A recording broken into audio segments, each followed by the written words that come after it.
අද වීඩියෝ එකෙන් අපි කතා කරන්නේ ඔයාව කෝටිපතියෙක් කරන්න පුළුවන් ස්කිල්ස්. එහෙම නැත්නම් දක්ෂතාවයන් 8ක් ගැන. සමහර විට ඔයාට මේක විශ්වාස කරන්න අමාරු වෙන්න පුළුවන්. නමුත් මේ ලෝකේ ඉන්න හැම මිනිසයාටම පොහොසත් වෙන්න හැකියාව තියෙනවා. නමුත් ඒ අතරින් සමහර පිරිසක් පොහොසත් වෙන්නත් අනිත් අය පොහොසත් නොවෙන්නත් හේතුවක් තියෙනවා. ඒ හේතුව තමයි සමහරු යම් දක්ෂතාවයක් තමන්ගේ ජීවිතය තුළදී ප්‍රගුණ කරනවා. අනිත් අය එහෙම කරන්නේ නැහැ. ඉතින් මේ දක්ෂතාවය ප්‍රගුණ කරන අය තමයි ජීවිතේ ජයගන්නේ. එහෙම නැත්නම් අන්තිමේදී පොහොසත් වෙන්නේ. ඉතින් ඒක නිසා දැන් අපි කතා කරමු ඔයාව කෝටිපතියෙක් කරන්න පුළුවන් ඒ විශේෂ දක්ෂතා 8 මොනවද කියලා. පළවෙනි ස්කිල් එක තමයි goal setting. එහෙම නැත්නම් තමන්ගේ ඉලක්කය නිසි පරිදි සකස් කර ගැනීම. හොඳින් හඳුනාගත්ත ඉලක්කයක් තියනවා කියලා කියන්නේ හොඳින් විස්තර කරන ලද මැප් එකක් ඔයාගේ ළඟ තියෙනවා වගේ තමයි. මැප් එකක් එහෙම නැත්නම් සිතියමක් ඔයාගේ ළඟ තියෙනවා කියලා කියන්නේ ඔයාගේ ගමනාන්තයට ඉක්මනින්ම යන්න පුළුවන් වෙනවා කියන එකනේ. ඉතින් දුප්පත් අයවත් මධ්‍යම පාන්තික අය වගේවත් නෙමෙයි. මේ පොහොසත් අය තමන්ගේ ගෝල් එක සෙටිං කරගන්න. ඒ කියන්නේ තමන්ගේ ඉලක්කය සකස් කරගන්න සහ ඒ ඉලක්කය ජය ගන්න විවිධ තාක්ෂණික ක්‍රම භාවිතා කරනවා. ඉතින් පළමුවෙන්ම මේ පොහොසත් වෙන අය තමන්ගේ ගෝල් එක එහෙම නැත්නම් තමන්ගේ ඉලක්කය ස්මාර්ට් ගෝල් ෆ්‍රේම්වර්ක් එකක් භාවිතා කරලා නිර්මාණය කරගන්නවා. ඒ කියන්නේ ඉලක්ක රාමුව. මේ වගේ ඉලක්ක රාමුවක් හදාගන්න එහෙම නැත්නම් ස්මාර්ට් ගෝල් ෆ්‍රේම්වර්ක් එකක් හදාගන්න ඉතාමත්ම වැදගත් අංග ටිකක් තියෙනවා. පළවෙනි එක තමයි ඔයාගේ ගෝල් එක. එහෙම නැත්නම් ඔයාගේ ඉලක්කය ස්පෙસિෆික් වෙන්න ඕනේ. ඒ කියන්නේ ඔයාට නිශ්චිත ඉලක්කයක් තියෙන්න ඕනේ. ඔයාට වෙන්න ඕනේ කවුද කියන එක ගැන ඔයාට නිශ්චිතම අදහසක් තියෙන්න ඕනේ. දෙවනුවට ඔයාගේ ඒ ඉලක්කය මෙෂරබල් එකක් වෙන්න ඕනේ. ඒ කියන්නේ මැනිය හැකි එකක් වෙන්න ඕනේ. ඔයාගේ ඒ ඉලක්කය සපුරු ගන්න ඔයාට අවශ්‍ය නිශ්චිත මුදල් ප්‍රමාණය ඔයා තීරණය කරලා තියෙන්න ඕනේ. තුන්වෙනියට ඒක ඇචීවබල් වෙන්න ඕනේ. ඒ කියන්නේ ළඟා කරගත හැකි ඉලක්කයක් වෙන්න ඕනේ. අන්තිමට ඒක රියලිස්ටික් සහ ටයිම්ලි ගෝල් එකක් වෙන්න ඕනේ. ඒ කියන්නේ යථාර්ථවාදී සහ යම් නිශ්චිත කාලයක් තුලදී ළඟා කරගත හැකි ඉලක්කයක් වෙන්න ඕනේ. උදාහරණයක් විදියට හිතන්නකෝ ඔයා ෆ්‍රීලාන්සර් කෙනෙක් කියලා. ඉතින් ඔයා ඉලක්ක කරගන්නවා මාස 12ක් ඇතුළත. ඒ කියන්නේ අවුරුද්දක් ඇතුළත ඩොලර් 30000ක් උපයන්න. මේ සඳහා ඔයා අමතර ෆ්‍රීලාන්ස් ප්‍රොජෙක්ට් 10ක් කරන්න ඕනේ. ඉතින් මෙන්න මේක ස්මාර්ට් ගෝල් ෆ්‍රේම්වර්ක් එකක් යොදාගෙන කරපු ෆයිනෑන්ෂල් ගෝල් එකක් විදිහට හඳුන්වන්න පුළුවන්. ඔයත් ඔයාගේ ඉලක්ක මේ විදිහට ස්මාර්ට් ගෝල් ෆ්‍රේම්වර්ක් එකේ තියෙන අංග පහම සම්පූර්ණ වෙන විදිහට හදාගත්තොත් ඒක බොහොම පහසුවෙන් ඉටු කරගන්න පුළුවන් ඉලක්කයක් බවට පත් වෙනවා. ජීවිතේ සාර්ථක කරගත්ත හැමෝම වගේ දෙන උපදේශක් තමයි ඔයාගේ ගෝල් එක. එහෙම නැත්නම් ඔයාගේ ඉලක්කය අනිවාර්යයෙන්ම ලියලා තියාගන්න කියන එක. හාවර්ඩ් විශ්වවිද්‍යාලය විසින් ඔවුන්ගේ MBA උපාධිය ලබාගත් උපාධිධාරීන් ආශ්‍රයෙන් කරපු සමීක්ෂණයකින් හෙළි වෙලා තියෙනවා ඒ අතරින් 3% පමණයි ඔවුන්ගේ ඉලක්කය සටහන් කරලා තබාගෙන තියෙන්නේ කියලා. ඔවුන් උපාධිය ලබාගෙන වසර 10ක් ගියාට පස්සේ ඔවුන්ගේ ආර්ථික තත්ත්වය මොන වගේද කියලාත් මේ සමීක්ෂණයෙන් හොයලා බලලා තියෙනවා. එතනදී හෙළි වෙලා තියෙනවා මේ තමන්ගේ ඉලක්කය සටහන් කරගත්තේ නැති 97% වුණු උපාධිධාරීන්ගේ වත්කම එක්ව ගත්තත් මේ තමන්ගේ ඉලක්කය සටහන් කරගත්ත 3% වන උපාධිධාරීන්ගේ වත්කම ඊට වඩා 10 ගුණයකටත් වඩා වැඩි කියලා. නමුත් මේ සඳහා ඔයාගේ ගෝල් එක ලියලා තිබීම පමණක් ප්‍රමාණවත් වෙන්නේ නැහැ. ඔයා ඔයාගේ ඉලක්කය නිතර දකින්න ඕනේ. ඔයාට ඔයාගේ ඉලක්කය පින්තූරයක් විදියට නිතර ඔයාගේ ඇස ගැටෙන තැනක තියාගන්න පුළුවන්. මේ විදියට ඉලක්කය ලියා තියලා ඒක නිතර ඇස ගැටෙන තැනක තියාගත්ත පුජ්‍යලයන්ගේ සාර්ථක වීමේ සම්භාවිතාවත් අනෙක් පුජ්‍යලයන්ට සාපේක්ෂව සෑහෙන්න වැඩි කියලා සමීක්ෂණ වාර්තාවලින්ම හොයාගෙන තියෙනවා. ඔයාගේ ඉලක්කය සටහන් කරගෙන ඒක නිතර දකිද්දී ඔයාගේ මොළය විසින්ම තේරුම් ගන්නවා ඒක ගොඩක් වැදගත් දෙයක් කියලා. ඒක නිසා ඔයාගේ මනස ඒ ඉලක්කය සාර්ථකව ජය ගැනීම සඳහා අවශ්‍ය වෙන විදියට හැඩගැහෙනවා. ඒ මගින් ඔයාට ඔයාගේ ඉලක්කය බොහොම ඉක්මනින්ම සපුරු ගන්න පුළුවන් වෙනවා. දෙවෙනි ස්කිල් එක තමයි ඔයාගේ මූල්‍ය කටයුතු වලින් විනෝදයක් ආස්වාදයක් ලබා ගැනීම. සමහර විට ඒක ඔයා කිසිම අනවශ්‍ය වේදමක් නොකරපු දවසක් වෙන්න පුළුවන්. එහෙම නැත්නම් ඔයාගේ දිගු කාලීන ඉලක්කවලට යන්න අවශ්‍ය කරන කෙටි කාලීන අරමුණක් සම්පූර්ණ කරගත් එක වෙන්න පුළුවන්. ඔයාට ඒ වගේ දේවල් වලින් සතුටු වෙන්න පුළුවන් නම් ඒක ඔයාගේ දිගු කාලීන අරමුණු ඉටු කරගන්න ලොකු හේතුවක් වෙනවා. ඔයාට ධනවත් වෙන්න නම් හොඳ ශක්තිමත් දිගු කාලීන අරමුණක් අවශ්‍ය වෙනවා. ඒ අරමුණට යන්න නම් කෙටි කාලීන අරමුණු එකින් එක සම්පූර්ණ කර ගැනීම අවශ්‍ය වෙනවා. එහෙම කරන්න නම් ඔයා යම් රිද්මයක් ඇතුව වැඩ කිරීම අවශ්‍ය වෙනවා. ඒ රිද්මේ ලබා ගන්න තියෙන හොඳම ක්‍රමය තමයි ඔයාගේ මොකක් හරි එක පුංචි අරමුණක් හරි ඉටු කරගෙන ඔයාගේ ගමන ආරම්භ කිරීම. ඒ වගේම දිගින් දිගටම ඒ වගේ පුංචි ජයග්‍රහණ ලබා ගැනීම. එතකොට ඔයාට ඒ ජයග්‍රහණ වල සතුට විඳින්න ලැබෙවි. ඒක ඔයාට තව තවත් ඒ වගේ ජයග්‍රහණ ලබා ගන්න ලොකු ශක්තියක් වේවි. ආර්ථික විද්‍යානුකූලව නිරන්තරවම ක්‍රියා කරනවට වඩා සමහර විට මෙහෙම පුංචි පුංචි ජයග්‍රහණ පස්සේ යන එක වඩා වාසිදායක වෙන්න පුළුවන්. උදාහරණයක් විදිහට හිතන්නකෝ ඔයා බැංකු කිහිපයකින් ණය අරගෙන තියෙනවා කියලා. ආර්ථික විද්‍යානුකූලව නම් ඔයා මෙතනින් ඉක්මනින්ම ගෙවල ඉවර කරන්න ඕනේ වැඩිම පොලියක් ගෙවන්න වෙන ණය. නමුත් ඔයා ඒ වෙනුවට වඩා කුඩාම ණය ගෙවලා ඉවර කරා කියලා හිතන්නකෝ. එතකොට ඔයාට තිබ්බ එක ණයක් අඩු වුණා නේද කියලා ඔයාට ලොකු සතුටක් ඇති වේවි. ඒක ඉතුරු ණය ටික ගෙවලා දාන්න ලොකු රුකුලක් වේවි. ඒක නිසා මේ පුංචි පුංචි ජයග්‍රහණ පස්සේ යන්න අද දවසට මේ සතියට මේ මාසෙට මේ විදියට පුංචි පුංචි ඉලක්ක හදාගෙන ඒ ඉලක්ක සම්පූර්ණ කරන්න. ඒක ඔයාව වඩා ශක්තිමත් කරාවේ. ඉතින් ඔයා තවමත් මේ වගේ පුංචි පුංචි ඉලක්ක තියාගන්න පුරුදු වෙලා නැත්නම් මේ දැන් ඉඳලම ඒක පටන් ගන්න. හැමදාම උදේට අද දවසේ මම මගේ ඉලක්කයට යෑම සඳහා කරන්න ඕනේ මොකද්ද කියලා හිතන්න. ඒ දවස ඇතුළත කොහොම හරි ඒ දේ ඉවර කරන්න. තුන්වෙනි ස්කිල් එක තමයි හොඳ අවස්ථාවන් හඳුනා ගැනීම. ඔයා විශ්වාස කළත් නැතත් හැම කාලෙදිම හොඳ අවස්ථාවන් හැමතැනම තියෙනවා. යම් මුදලක් යට කරලා අවදානමක් අරගෙන ඒ අවස්ථාවන් හොඳ ව්‍යාපාර හෝ ආයෝජන බවට පත් කරගන්න අය තමයි මේ ලෝකේ ධනවත් වෙලා තියෙන්නේ. සමහරු හිතන් ඉන්නවා මේ හොඳ අවස්ථාවන් හඳුනා ගැනීමට තියෙන හැකියාව උපතින්ම එන එකක් කියලා. ඔව් ඒක සමහරුන්ට උපතින්ම ලැබෙනවා. නමුත් එහෙම නැති අයට ඒ ස්කිල් එක ඒ හැකියාව ලබා ගන්න පුළුවන්කමක් තියෙනවා. හරියට අපිට උපතින් ලියන්න කියන්න බැරි වුණා වගේ. නමුත් අපි කාලයත් එක්ක ඒක පුරුදුනානේ. අපේ මනසත් නිසි පරිදි පුරුදු කළොතින් අපිටත් ලේසියෙන්ම මේ වගේ හොඳ අවස්ථාවන් හඳුරු ගන්න පුළුවන්. උදාහරණයක් විදියට හිතන්නකෝ ඔයා පාළුවට ගියේ ගෙයක් දැක්ක කියලා. සාමාන්‍ය කෙනෙක්ට මේක දැක්ක කියලා කිසිම ව්‍යාපාරික හෝ ආයෝජන අදහසක් පහළ වෙන්නේ නැහෙනේ. නමුත් හොඳ ආයෝජන අවස්ථාවන් හඳුනා ගන්න පුරුදු කරපු මනසක් රියල් එස්ටේට් එහෙම නැත්නම් දේපල වෙළඳාම් ගැන ඉගෙන ගත්ත කෙනෙක්ට මේක හොඳ ආයෝජන අවස්ථාවක් විදියට පේන්න පුළුවන්. ඒ අවස්ථාව පේන්න නම් ඔයා මහන්සි වෙලා ඔයාගේ කාලය වැය කරලා නිවාස අත්පත් කර ගැනීම.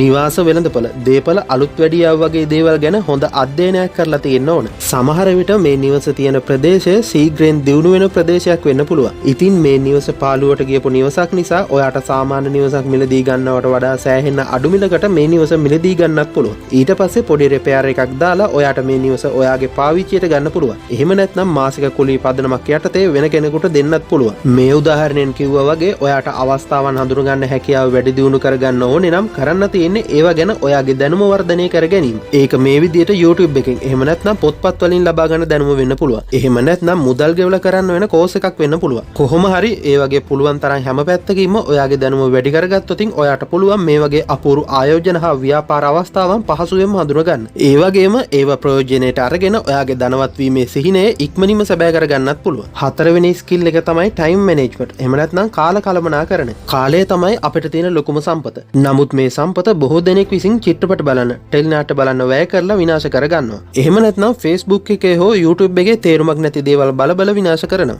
එහෙම කරලා එයාලා කල්පනා කරනවා ඇයි මට මෙහෙම වෙලා තියෙන්නේ? ඇයි මගේ ජීවිතේට කිසිම දියුණුවක් නැත්තේ කියලා. ඇත්තම කතාව තමයි පොහොසත් අය මේ කාලයට පුදුම විදියට ලෝභයි.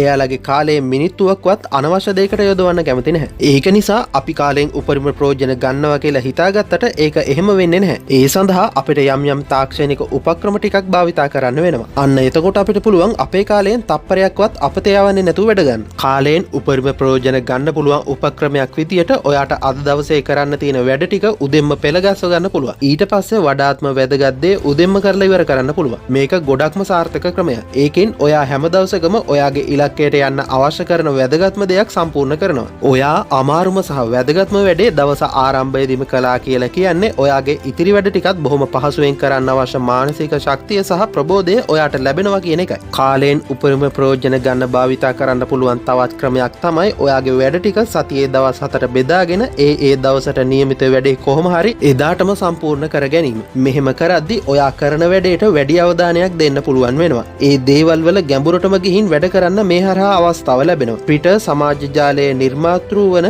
ජැක් ඩෝසි පවසනවා මේ විදියට සතියේ දවස් 7 බෙදාගෙන වැඩ කිරීමෙන් ඔහුට සෑහෙන්න බාධාවන් තොගයක්ම ඉවත් කරගෙන සාර්ථකව තමන්ගේ ඒ අදාළ කාර්යයට විතරක් අවධානය යොමු කරලා ඉක්මනින්ම තමන්ගේ ඉලක්ක වෙත යන්න හැකියාව ලැබුණා කියලා. ඒ වගේම ඔහුට ඒ දිනේට අදාළ නොවන කාර්යයක් වැටුණොතින් ඔහු ඒ සඳහා කාලය වැය කරන්නේ නැහැ. ඒ කාර්යයට අදාළ දිනේ වෙනකල්ම ඉන්නවා.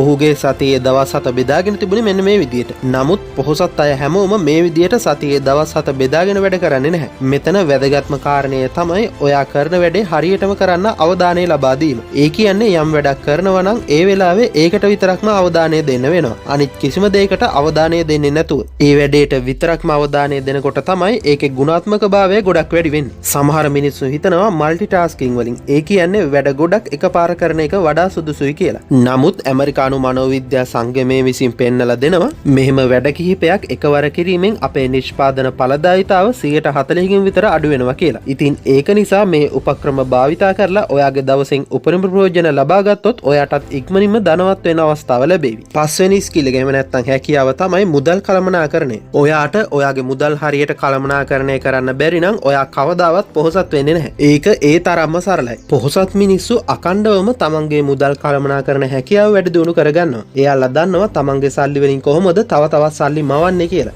මේ අය එයාලගේ මුදල් එයාලා වෙනුවෙන්ම වැඩ කරන්න යොදවලා එයාලගේ වත්කම තව තවත් වැඩි කරගන්නවා. ගොඩක් මිනිස්සු දන්නේ නැහැ කොහොමද තමන්ගේ මුදල් තමන්ට වැඩ කරන විදියට යොදවන්නේ කියලා. ඉතින් මේකේ ප්‍රතිඵලයක් විදියට එයාලට සිද්ධ වෙනවා හැමදාම මුදල් වෙනුවෙන් වැඩ කරන්න. අති බහුතරයක් මිනිස්සු කරන්නේ තමන්ගේ වැටුපෙන් එහෙම නැත්නම් තමන්ගේ ආදායමේ පෞද්ගලික වියදම් ටික කරලා තමන් ආස කරන සමහර වැඩක් නැති දේවලුත් අරගෙන කීයක් හරි ඉතුරුනොත් ඒක බොහොම අඩු පොලියක් ලැබෙන ඉතුරු කිරීමේ ගිණුමක දාලා බලාගෙන ඉන්න එකනේ. ඉතින් හැම දුප්පත් කෙනාම කරන්නේත් මේ ටික. ඔයත් මේ ටිකම කරලා ඇයි ඔයා පොහොසත් වෙන්නේ නැත්තේ කියලා පුදුම වෙන්න එපා. පොහොසත් මිනිස්සු කරන්නේ තමන්ගේ පුද්ගලික වියදම් ටික හැකිතරම් අවම මට්ටමක පවත්වාගෙන ඒ ඉතුරු වෙන මුදල් ටිකත් තමන් වෙනුවෙන් වැඩ කරන්න යොදවන එක. ඒ කියන්නේ ආයෝජනය කරන එක. ඒ විදිහට තමයි ඔවුන්ගේ ධනය වර්ධනය කරගන්නේ. එයාලා මුදල් ගොඩ ගහගෙන ඉන්නේ නැහැ. එයාලා ඒ මුදල් එක්ක තමන්ගේ ව්‍යාපාර වැඩි දියුණු කරන්න යොදවනවා. එහෙම නැත්නම් හොඳ ප්‍රතිලාභයක් ලබා දෙන ආයෝජනයකට යොදවනවා. මේ විදිහට වසර ගණනාවක් තමන්ගේ පුද්ගලික වියදම් හැකිතරම් අවම මට්ටමේ පවත්වාගෙන එයින් ඉතුරු වෙන මුදල හැකිතරම් හොඳ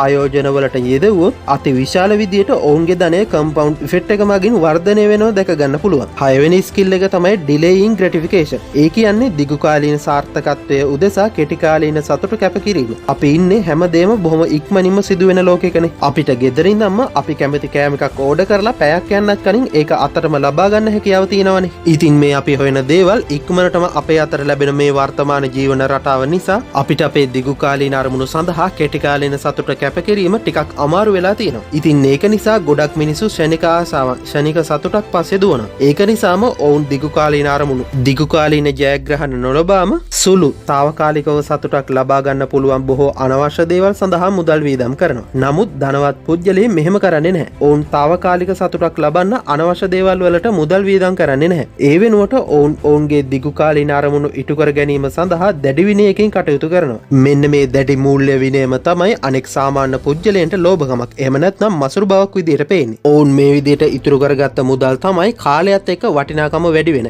ඒ වගේම අනාගතයේදී ඉතා විශාල ප්‍රතිලාභ ලබා දෙන ආයෝජන සඳහා යොදවන්නේ. ඔයාට මේ හැකියාව ලබා ගන්න උදව් කරන දෙයක් තමයි ඩිලේ ඩිස්කවුන්ටින් එක. ඒ කියන්නේ ඔයා අද වියදම් කරන යම්කිසි වියදමක් ඔයා විසින් නොකර ඒ මුදල ආයෝජනය කළොතින් තව වසර ගණනාවකින් ඔයාට කොච්චර ප්‍රතිලාභයක් ලැබෙවිද කියලා හිතන එක. උදාහරණයක් විදිහට හිතන්නකෝ ඔයා ලක්ෂ 2ක් දීලා iPhone එකක් ගත්තා කියලා. ඔයා හිතන විදිහට මේ දුරකථනයේ වටිනාකම තව අවුරුදු 10ක් යද්දී කොච්චර විතර වේවිද? බොහෝ විට රුපියල් 10000ක්වත් වටින එකක් නැති වෙයි. නමුත් ඔයා එහෙම නොකර වාර්ෂිකව 120ක ප්‍රතිලාභයක් ලබා දෙන සමාගමක ආයෝජනය කළා කියලා හිතන්නකෝ. එහෙම වුණොත් අවුරුදු 10ක් යද්දී ඔයාට ඒ මගේ රුපියල් ලක්ෂ 12ක්. ඒ වගේම අවුරුදු 20කින් ලක්ෂ 76ක් ලැබෙනවා. නමුත් ඔයා දැන් ලක්ෂ 2ක් දීලා iPhone එකක් ගත්තොත් තව අවුරුදු 4ක් 5ක් ඒක පාවිච්චි කරાવી. නමුත් ඔයා රුපියල් 20000ක විතර දුරකථනයක් මිලදී අරගෙන ඉතිරි මුදල ආයෝජනය කළොතින් ඔයාට වසර 20කින් රුපියල් ලක්ෂ 75ක් විතර ලැබෙවි. ඉතින් ඔයා අද ලක්ෂ 2ක් වියදම් කරලා iPhone එකක් මිලදී ගන්නවා කියලා කියන්නේ ඔයාට අනාගතයේදී ලැබෙන්න තියෙන ලක්ෂ 75ක විතර මුදලක් නැති කරගන්නවා කියන එකයි. මෙන්න මේ විදිහට හිතුවොතින් ඔයාට ඔයාගේ අනවශ්‍ය වියදම් ඒ වගේම తాවකාලිකව සතුටක් වෙනුවෙන් කරන වියදම් නවත්තලා වඩා ඵලදායි දිගුකාලීන ඉලක්ක වෙත යන්න පුළුවන්. මිනිස්සු 25000ක් යොදාගෙන කරපු පරීක්ෂණයකදී හෙළි වෙලා තියෙනවා මේ ක්ෂණික ප්‍රතිලාභ පස්සේ යන අයට වඩා පසුකාලීනව විශාල ප්‍රතිලාභ බලාපොරොත්තුවෙන් කෙටි කාලීන ප්‍රතිලාභ නොසලකන මිනිස්සු වඩා වැඩි ආදායමක් වඩා හොඳ ජීවන මට්ටමක් අයත් කරගෙන තියෙනවා කියලා. 7 වෙනි ස්කිල් එක තමයි සංවිධානාත්මක බව. දුප්පත් කෙනෙකුගෙන් නිකමට අහලා බලන්නකෝ තමන්ගේ මූල්‍ය කටයුතු. තමන්ගේ වියදම් කරන හැම දෙයක්ම සටහන් කරලා පාලනය කරලා තබා ගැනීම ගැන මොකද හිතෙන්නේ කියලා. බොහෝ විට ලැබෙන උත්තරේ තමයි ඒක නිකන් කාලේ නාස්ති වෙන වැඩක්නේ. අපිට ඕවට වෙලාවක් නිදහසක් නැහෙනි කියන එක. නමුත් ධනවත් අය දන්නවා මේ මූල්‍ය කටයුතු හොඳින් කළමනාකරණය කරනවා කියලා කියන්නේ කාලය කාදමනකට වඩා කාලය ඉතුරු කර ගැනීමක් කියලා. මූල්‍ය කටයුතු විතරක් නෙවෙයි. ඕනම දෙයක් සංවිධානාත්මකව කිරීම කාලය ඉතුරු කරනවා. ඒක මූල්‍ය කළමනාකරණයේ පැත්තෙන් ගත්තොත් වඩා හොඳින්ම පෙන්눔 කරනවා. උදාහරණයක් විදිහට හිතන්නකෝ ඔයා කිසිම පිළිවෙලක් නැතුව වැඩ කරන කෙනෙක් කියලා. එහෙම වුණොත් ඔයාට හදිස්සියකදී ඔයාගේ චෙක් පොත, බැංක් ස්ටේට්මන්ට් එක එහෙම හොයාගන්න ඕනුණු ඔයාගේ බිල් ටික ඔයාට අවශ්‍ය වෙලාවට හොයාගන්න බැරිුණු සමහර විට ඔයාට ඒවා වෙලාවට ගෙවන්න බැරි වෙලා අමතර දඩමුදලුකුත් ගෙවන්න සිද්ධ වෙන්න පුළුවන්. ඔයාට නමක් හොයාගන්න, ඇඩ්‍රස් එකක් හොයාගන්න පොත් පෙරලා පිටු ගණන් බලන්න වුණොත් ඔයාගේ කාලය නිරපරාධය සඳහා නාස්ති වෙලා යනවා. ඒ වගේම මේ නිසා ණය වාරික, ලීසින් වාරික වගේ දේවල් ගෙවීම පහ වුණොත් ඒක ඔයාගේ ක්‍රෙඩිට් ස්කෝර් එකටත් බොහොම නරක විදියට බලපානවා. ඒකෙන් ඔයාට අනාගතයේදී ණයක් ලබා ගැනීමට ඇති හැකියාවත් සෑහෙන අඩු කරන්න පුළුවන්. කාර් ඉන්ෂුරන්ස් රේට් වගේ දේවලුත් තීරණය වෙන්නේ ඔයාගේ මේ ක්‍රෙඩිට් රේට් එක අනුව. ඒක නිසා ඔයාට ධනවතෙක් විදියට ජීවත් වෙන්න ඕනේ නම් අනිවාර්යයෙන්ම ඔයාගේ මූල්‍ය කටයුතු බොහොම පිළිවෙලකට සංවිධානාත්මකව කරන්න වග බලා ගන්න ඕනේ. එහෙම කරලා ඔයාගේ කාලය සහ මුදල් අනවශ්‍ය ලෙස නාස්ති වීම වළක්වාගෙන ඒ ඉතිරි කරගන්න කාලය සහ මුදල් ඔයාගේ ධනය වර්ධනය කිරීමට යොදවන්න. 8 වෙනි ස්කිල් එක තමයි high value activities වලට. ඒ කියන්නේ ඔයා වැය කරන කාලයට සාපේක්ෂව උපරිම ප්‍රතිලාභ ලබා දෙන වැඩවලට පමණක් වැඩි අවධානයක් දීලා කටයුතු කිරීම. කලිනුත් කිව්වා වගේ පොහොසත් පුද්ගලයෙක් කියලා කියන්නේ කාලයෙන් උපරිම ප්‍රයෝජන ලබා ගන්න පිරිසක්නේ. එයාලා ඒ සඳහා භාවිතා කරන උපක්‍රමයක් තමයි එයාලගේ ඵලදායීතාවය උපරිම වන වැඩ කටයුතු වලට විතරක් වැඩි අවධානයක් ලබා දීම. ඒක නිසා එයාලා නිතරම තමන්ගෙන් අහන දෙයක් තමයි තමන් මේ කරන වැඩේ කොච්චර ඵලදායීද, කොච්චර වටිනවද කියන එක. එහෙම හිතද්දි එයාලට පුළුවන් වෙනවා වඩා අඩු ඵලදායීතාවයක් තියෙන වැඩවලින් ඉවත් වෙලා ඵලදායීතාවය ඉහළ කටයුතු වලට ඒ කාලය යොදවන්න. උදාහරණයක් විදිහට හිතන්නකෝ යම් ව්‍යාපාරිකයෙක් අවුරුද්දක් ඇතුළත ඩොලර් මිලියනයක් උපයන්න බලාපොරොත්තු වෙනවා කියලා. එයා මේ සඳහා අවුරුද්දට පැය 2000ක් වැඩ කරන්න බලාපොරොත්තු වෙනවා. ඒ කියන්නේ මෙයා වැඩ කරන එක පැයක වටිනාකම අඩුම ගානේ ඩොලර් 500ක් වටින්න ඕනේ. ඉතින් ඒක නිසා මෙයා වැඩ කරන පැයක් වැය කරන්න ඕනේ අඩු ගානේ ඩොලර් 500ක්වත් වටින වැඩක් සඳහා විතරයි. මෙයා මෙයාගේ වැඩ කරන පැය ගණනේ වැඩි පැය ගණනක් ඩොලර් 500කට වඩා අඩු වටිනාකමක් තියෙන වැඩ සඳහා යොදවනවා කියලා කියන්නේ මෙයාට වසර අවසානයේදී මේ ඉලක්කයට යන්න බැරි වෙනවා කියන එකයි. පොහොසත් අය කරන්නේ තමන්ගේ එදිනෙදා වැඩ කටයුතු වලින් තමන්ගේ ඉලක්කයට යෑමට අවශ්‍ය කරන වඩා වැදගත්ම කටයුතු මොනවද කියලා අඳුනගෙන ඒ සඳහා වැඩි කාලයක් යොදවන එකයි. උදාහරණයක් විදිහට හිතන්නකෝ ඔයා ව්‍යාපාරයක් ගෙන යන එක්කෙනෙක් කියලා. ඔයාගේ ව්‍යාපාරික ස්ථානයේ තීන්ත ගෑම සහ ඔයාගේ භාණ්ඩ මිලදී ගන්න කැමති අලුත් ක්ලයන්ට් කෙනෙක් එක්ක මීටින් එකක් එකම දවසේ තියෙනවා කියලා හිතන්නකෝ. ඉතින් ඔයාගේ අවසාන ඉලක්කයට යන්න මේ දෙකෙන් මොකද්ද වඩා වැදගත් වෙන්නේ? අනිවාර්යයෙන්ම දෙවෙනි එකනේ. ඉතින් එහෙනම් ඒ සඳහා තමයි ඔයා වැඩි අවධානයක් දීලා කටයුතු කරන්න ඕනේ. ඉතින් ඔයාටත් ධනවත් වෙන්න ඕනේ නම් ඔයා වැඩ කරන පැය ගණනේ වැඩි පැය ගණන high value activities වලට යොදවන්න.